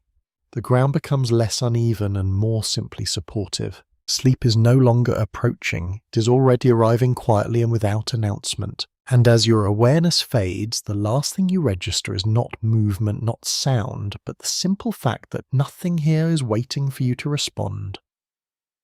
Morning does not arrive gently on the prairie. It returns with a gradual sharpening of light that turns darkness from something complete into something thinning and uncertain. You are not fully awake at first. Awareness comes in layers like distant sounds slowly finding their way back into focus. The air is colder than you remember falling asleep into. It presses lightly against your skin, reminding you that the warmth of night was temporary. Around you, the camp begins to stir in uneven stages. Not everyone wakes at once. Instead, life reappears in scattered motions. A mainstream historical fact about Oregon Trail routines is that early departures were essential to maximizing travel efficiency, with wagons often moving shortly after sunrise to take advantage of cooler temperatures and better trail conditions. You feel that expectation even before fully standing, as if the day already has direction assigned to it. You push yourself upright. The ground beneath you is firm, slightly damp with morning chill. Your body resists for only a moment before accepting the necessity of movement. Nearby wagons are already being checked. Animals' guided supplies quietly reorganized. The fire from the night is nearly gone. What remains is a small scatter of ash and faint warmth that no longer produces light. It looks less like something that burned and more like something that simply stopped. A quirky tidbit from emigrant accounts mentions that some travellers used early morning sounds such as bird calls or the first movements of livestock as informal indicators of whether the day ahead would be difficult or calm. You notice how quickly people here begin reading meaning into small environmental cues. You begin to help with simple tasks. Hands move before full thought catches up. Water containers are checked. Loose items are secured. Everything has its place again, even if that place is temporary. The prairie itself looks different in morning light. Details return. Grass becomes individual rather than uniform. Distant shapes regain structure. The world feels slightly more defined, as if it has been redrawn overnight. Historians still argue whether the psychological transition from night to morning travel on wagon trails was more physically demanding or mentally clarifying for emigrants. From your perspective, it feels like both. Fatigue is present, but so is renewed direction. Animals respond quickly to the shift in activity. Oxen are guided back into position with slow, familiar resistance. Their movements are steady, unhurried, yet clearly conditioned by repetition. They do not question the pattern of the day. A faint breeze moves through the camp, carrying the scent of cold earth and extinguished fire. It does not linger. It simply passes through, marking the transition from night to day. A mainstream historical fact is that wagon trains often develop strict morning routines to ensure coordination among multiple families and wagons, since disorganization at departure could lead to delays that affected the entire group's progress. You begin to see how naturally this structure forms even without explicit instruction. People speak in lower, practical tones. Conversations are focused on readiness rather than reflection. Yesterday already feels slightly distant. Not because it was insignificant, but because forward movement leaves little space for lingering. A quirky detail from frontier diaries describes travellers sometimes measuring progress not only in miles, but in good mornings, where an easy start to the day was considered a positive omen for travel conditions. You wonder if today will qualify as one of those. Scholars still debated whether wagon train efficiency depended more on leadership enforcement or collective habit formation among travellers over time. Watching the group now, it seems to arise naturally, as if repetition itself becomes structure. You climb back into position near the wagon. The wood feels colder than it did yesterday, no longer holding warmth from long exposure to firelight. It is simply material again, not comfort.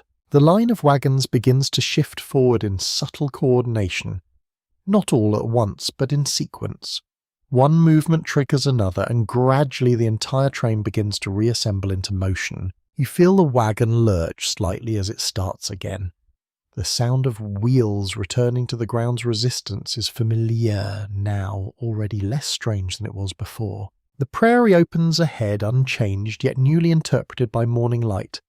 Distance feels more measurable, though. The horizon feels less like a boundary and more like a direction. A mainstream historical fact about westward migration is that travellers often underestimated the cumulative toll of daily repetition as the physical strain of constant movement built gradually over weeks, rather than appearing all at once.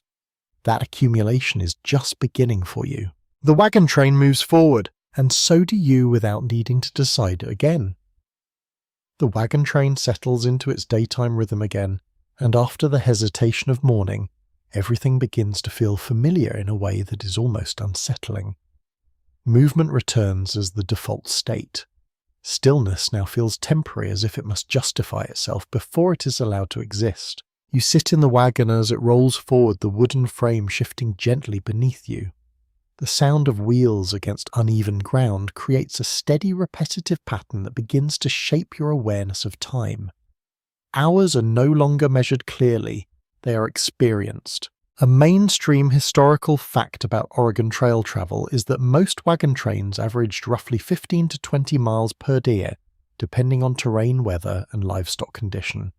That number feels abstract until you realize it is not about distance alone, but about endurance stretched across repetition. The prairie stretches wide on all sides, yet it no longer feels overwhelming in the same way it did at the beginning of the journey. Instead, it feels continuous, like something that does not end because it was never designed to end quickly. Dust rises in soft waves behind the wagons ahead of you. It does not linger in the air so much as it follows the movement, a constant companion to travel. You begin to notice how everything here has a shadow of motion attached to it. A quirky tidbit from Emigrant Diaries mentions that some travelers developed personal naming systems for particularly memorable stretches of trail, often based on weather conditions or small emotional events rather than geography. You find yourself unconsciously marking time in similar ways already. Your body adjusts the movement in small increments. The discomfort of sitting in motion fades slightly, replaced by a dull acceptance. You are not comfortable, but you are adapted. Historians still argue whether wagon train travel created a sense of accelerated emotional bonding between strangers or simply forced coexistence under limited conditions. Looking at the people around you, both interpretations feel visible depending on the moment. A faint sound of conversation drifts from another wagon. It is not loud enough to clearly follow, but present enough to remind you that you are part of a larger moving system. Individual lives are still distinct, yet increasingly interwoven through shared rhythm. The sun climbs higher, and with it comes a gradual warming of the air. Shadows shorten. The prairie begins to shimmer slightly at a distance, as if heat itself is subtly altering perception. A mainstream historical fact is that emigrants often had to adjust clothing layers throughout the day due to rapid temperature shifts between morning, midday, and evening travel conditions. You begin to notice how often small physical adjustments become part of survival. You shift slightly in the wagon seat, trying to find a position that distributes weight more evenly. There is no perfect arrangement, only temporary improvements. Ahead, the trail curves gently. The wagons follow without hesitation, as if the path itself is guiding rather than being chosen. You realize how much of this journey depends on following rather than deciding. A quirky detail from frontier accounts describes travelers sometimes marking particularly smooth stretches of trail as lucky ground, attributing easier travel conditions to chance or superstition rather than terrain. You can understand why such beliefs formed. Patterns are comforting when control is limited. The animals continue their steady pace. Oxen do not rush or resist. They simply maintain rhythm, responding to pressure and familiarity rather than intention. Their endurance becomes part of the structure holding the journey together. Scholars still debated whether the psychological experience of wagon travel was shaped more by environmental monotony or by the internal reflection it encouraged during long periods of passive movement. You begin to notice how much space your mind has when external demands are repetitive. Thoughts drift more easily now, not scattered, but unforced. You find yourself observing rather than analyzing, experiencing rather than interpreting. The prairie changes subtly as you move deeper into it. Not dramatically, but in texture. Grass density shifts, small rises in land appear and fade. Nothing remains fixed long enough to feel permanent. A mainstream historical fact about westward migration is that trail routes are often adjusted over time, based on accumulated experience from earlier travelers, creating a form of collective geographic learning that shaped later journeys. You're now part of that continuing pattern, even if only briefly. The wagon creaks in a familiar way. The sound is no longer alarming or notable. It is simply part of the environment, like wind or breath. You notice how quickly the idea of ahead replaces the idea of where. Direction becomes more important than location. Forward is the only meaningful reference. The group continues moving as one connected line stretched across the prairie like a living thread, and you remain within it, carried not by decision but by continuation. The day begins to lose its sharpness again as the wagon train moves deeper into the open land where distance seems to stretch itself rather than simply exist.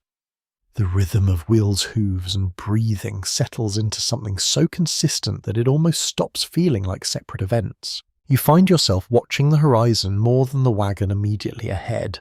It is not that anything changes quickly there, but that it offers a kind of quiet reassurance, a reminder that forward movement still has meaning even when it feels repetitive. A mainstream historical fact about Oregon Trail travel is that grave markers along the route were often simple and improvised, frequently made from wood or stones placed by fellow travelers, though many were later lost to weather or time. That knowledge sits quietly in your awareness as you pass occasional uneven patches of ground that might once have held such markers. No one speaks about it directly, yet there is a subtle shift in how people look at the land when the trail grows slightly uneven, or when grass seems to grow in irregular clusters. Attention becomes more careful without becoming fearful. The wagon continues its steady roll. Your body has now fully accepted the constant motion as its default state. Stillness feels like an interruption rather than a condition. A quirky tidbit from emigrant accounts mentions that some travellers would avoid stepping on certain patches of ground they believed to be unsettled, even when there was no visible reason for caution. These small superstitions often formed quietly within groups without formal agreement. You notice how silence behaves differently here. It is not empty, it is layered with awareness. Even without conversation, there is a sense that everyone is listening to something, whether external or internal. Historians still argue whether the emotional weight of the Oregon Trail experience was primarily shaped by physical hardship or by the psychological accumulation of witnessing repeated signs of struggle and loss along the route. From where you sit, it feels less like a single factor and more like a slow blending of many small impressions. The prairie remains vast, but it is no longer unfamiliar. Familiarity does not make it smaller, it simply makes it less surprising. You shift your weight slightly in the wagon seat. The motion of travel has become so constant that your body anticipates it before it happens. Small jolts are no longer disruptions, they are expected variations within a stable pattern. A mainstream historical fact is that emigrant families often carried limited personal belongings, forcing them to prioritize essential tools and shared resources over comfort items, which made every object aboard the wagon carry practical significance. You begin to notice how few possessions are actually visible in daily use. Far ahead, faint shapes of the train can be seen merging slightly with dust and light. The line of wagons is not rigid. It stretches and compresses, depending on terrain, like a living system adjusting itself to conditions. A breeze passes through the prairie, again, warmer now than earlier in the morning. It carries dust lightly across your face before moving on. It does not linger long enough to be resisted. A quirky detail from Frontier Diaries describes travellers sometimes assigning emotional meaning to weather changes, interpreting sudden wind shifts or cloud formations as indicators of progress or difficulty ahead. While not reliable, such interpretations gave structure to uncertainty. You begin to understand how meaning forms quickly in environments where certainty is limited. The mind seeks patterns even when none are guaranteed. The oxen continue forward without hesitation. Their endurance is not emotional but mechanical, yet it becomes something others rely on emotionally. The line between function and meaning begins to blur. Scholars still debated whether wagon train cohesion was sustained more by shared hardship or by the absence of alternatives for social structure during migration. Watching the group now, it feels like both forces are quietly present. The sun continues its arc overhead, not dramatic but steady. Time is measured less by clocks and more by shifts in light fatigue and sound. You realize that the idea of progress here is not measured in comfort or achievement but in continuation. As long as the wagons move, the journey remains intact. A mainstream historical fact about westward migration is that many travellers underestimated the psychological impact of prolonged travel, monotony, which could be as demanding as physical obstacles over time. You begin to recognise how monotony itself becomes a condition to be endured. The prairie opens again in a wide stretch uninterrupted by visible landmarks, yet it no longer feels empty. It feels continuous, like a surface that simply extends itself without needing definition. You remain seated, carried forward by motion that no longer requires attention, and in that steady continuation the day quietly becomes part of memory, even while it is still happening. The light of late afternoon begins to soften the prairie, once again shifting everything into a warmer, slower version of itself. Shadows lengthen gently rather than sharply, as if the land is easing toward rest without fully committing to it yet. You notice a subtle change in the rhythm of the wagon train. It is not a stop, not a break, but a slight easing of pace that suggests awareness of the day's progression. The oxen continue forward, yet even their movement feels marginally less insistent. A mainstream historical fact about Oregon Trail migration is that emigrants often time their daily travel to avoid the harshest midday heat, adjusting their pace based on environmental conditions rather than strict schedules. You can feel that invisible calculation shaping the group's rhythm now. Dust still rises behind the wagons, but it behaves differently in this light. It catches the sun at an angle that makes it appear less like residue and more like part of the landscape itself, briefly illuminated before fading again. You shift in your seat, feeling the accumulated hours of movement in your body. It is not sharp discomfort anymore, but a steady reminder of persistence. Your muscles carry the day in a way that cannot be set down. A quirky tidbit from emigrant accounts mentions that some travellers believed the colour of the evening sky could indicate the difficulty of the next day's travel, forming informal patterns of interpretation that were passed along within wagon groups. You find yourself looking at the horizon in a similar way, even without conscious intent. The prairie ahead begins to show slight variations in elevation, small rises and dips that suggest approaching transitions in terrain. Nothing dramatic, but enough to subtly alter the feeling of forward motion. Historians still argue whether the psychological endurance of wagon travel was more influenced by external landscape challenges or by the internal adaptation of routine over time. Sitting here, it feels like the answer is not one or the other, but a slow merging of both. The wagon creaks in familiar intervals. The sound has become so constant that it no longer demands attention. Instead, it functions almost like background silence shaped into noise. You notice how your perception of distance has changed. What once felt vast and intimidating now feels continuous and navigable. The prairie has not become smaller, but your expectations of it have shifted. A mainstream historical fact is that wagon trains often relied on informal spacing between wagons to reduce dust exposure and allow for safer movement, especially in uneven terrain. You can see those subtle gaps stretching and compressing ahead of you like a breathing formation. The sun lowers further and the air begins to cool slightly again. The transition is gradual, almost unnoticeable, unless you pay close attention to it, yet your body feels it immediately. A breeze moves across the grass in slow waves. It does not interrupt anything. It simply passes through as if reminding everything that movement is still present, even in calmness. A quirky detail from frontier diaries describes travellers sometimes becoming attached to specific visual patterns in the landscape, such as a particular cluster of rocks or a bend in the trail, even when those features held no official significance.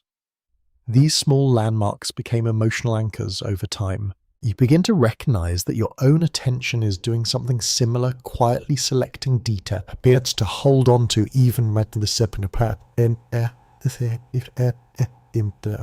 purpose. The wagon train continues forward in steady alignment. No one speaks much now.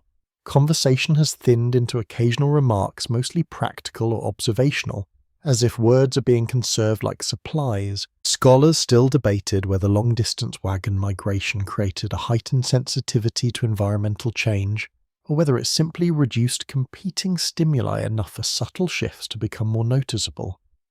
Either interpretation feels plausible in this steady light. The prairie stretches on, but it no longer feels like it is demanding anything from you. It simply exists, moving alongside your movement. You lean slightly against the wagon frame, allowing the motion to carry you without resistance. The wood beneath you feels warmer now from the day's exposure, holding a gentle memory of sunlight. Ahead, the faint suggestion of evening begins to form, not fully arrived but clearly approaching, and in that approaching stillness the day continues without needing to announce its end. Evening settles across the prairie with a quiet inevitability, as if the day has been slowly exhaling since the moment you began moving. The light softens into long amber stretches, and the landscape that once felt sharp and demanding now appears blurred at its edges, as though time itself is loosening its grips. You notice the wagon train beginning its final adjustments of the day. The pace eases again, not as a stop but as a gentle recognition that rest is approaching. The oxen respond with the same steady patience they have shown all day, their movements unchanged, yet somehow more relieved. A mainstream historical fact about Oregon Trail travel is that emigrant groups typically established camp before full darkness whenever possible, ensuring time for livestock care, fire preparation, and basic repairs before night fully settled. That rhythm begins to reappear around you now, not as instruction but as habit. The prairie air cools gradually. Dust no longer rises as easily. It settles sooner, as if the land is becoming more receptive to stillness than motion.